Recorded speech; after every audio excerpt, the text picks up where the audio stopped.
ఒక చిన్న పాప ఉండేది. ఆ పాపకి ఆకాశం అన్నా నక్షత్రాలన్నా చాలా ఇష్టం. ప్రతిరోజు రాత్రి వాళ్ళ అమ్మమ్మ చెప్పే ఆ నక్షత్రాల కథలు వింటేనే ఆ పాపకి నిద్ర పట్టేది. కానీ ఒకరోజు రాత్రి ఆ పాప పంతం పట్టింది. రోజు ఇలా కథలు చెప్పడం కాదమ్మమ్మ, నాకు ఆ నక్షత్రం ఇక్కడికి రావాలి, నేను దాంతో కలిసి ఆడుకోవాలి అని ఏడవడం మొదలుపెట్టింది. అమ్మమ్మ ఎంత నచ్చ చెప్పినా ఆ పాప వినలేదు. చివరికి అమ్మమ్మ ఆ పాపకు ఒక అబద్ధం చెప్పింది. అదేంటంటే, నువ్వు నిద్రపోతే ఈరోజు ఒక నక్షత్రం నీ కోసం కిందకు వస్తుంది, నీతో కలిసి ఆడుకుంటుంది, బోల్డ్ అన్ని కబుర్లు కూడా చెప్తుంది అని అమ్మమ్మ అబద్ధం చెప్పి ఆ పాపని పడుకోబెట్టింది. కానీ చిత్రంగా ఆ రోజు ఆకాశంలో ఒక బుజ్జి నక్షత్రానికి చాలా ఆకలి వేసిద్ది. ఆకాశం నుండి కిందకి చూస్తే చీకట్లో మెరుస్తున్న ఒక మామిడి పండు దానికి కనిపిస్తుంది. అది మామిడి పండేమో అనుకొని దాన్ని తిందామని ఆ నక్షత్రం మెల్లగా ఆకాశం నుంచి కిందకి జారిద్ది. సరిగ్గా అప్పుడే నిద్రలేచిన ఆ పాపకి తన ఇంటి ముందు నక్షత్రం దిగిరావడం కనిపిస్తుంది.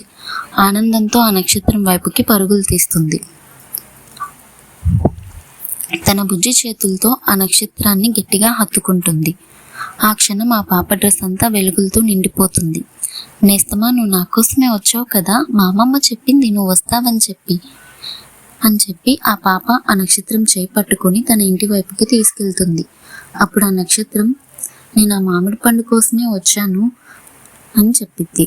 అప్పుడు ఆ పాప నవ్వుతూ, అది మామిడి పండు కాదు నేస్తమా, అది మా ఇంటి లాంతర వెలుగు అని చెప్పిద్ది. అవునా, మరి నేను ఇప్పుడు దానికోసమే వచ్చానే, దాన్ని తిందామని, నాకు ఇప్పుడు చాలా ఆకలిగా ఉంది, మరి నేను ఇప్పుడు ఏం చేయను అని అడిగిద్ది.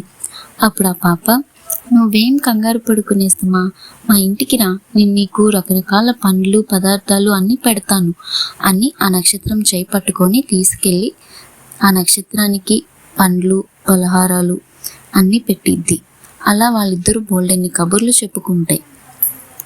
కొంచెం సమయం గడిచాక ఆ నక్షత్రం తను తిరిగి వెళ్ళాల్సిన సమయం వచ్చింది. నేను వెళ్ళొస్తాను నేస్తమా అని చెప్పగానే ఆ పాప ఏడుస్తూ, నువ్వెక్కడికి వెళ్ళొద్దు, నువ్వు నాతోనే ఉండిపోవచ్చు కదా అని అడిగిద్ది. అప్పుడు ఆ నక్షత్రం, మరి నాకు అమ్మ నాన్న ఉంటారు కదా, వాళ్ళు నా కోసం ఎంతో ఎదురు చూస్తూ ఉంటారు కదా, నీకు ఒక మాట ఇచ్చి వెళ్తున్నాను, నేను పైనుంచి ఎప్పుడు నిన్ను చూస్తూనే ఉంటాను అని చెప్పి ఆ మాట తీసుకొని ఆ నక్షత్రం ఆకాశంలోకి వెళ్ళిపోతుంది. ఈ కథలో నీతి ఏంటంటే,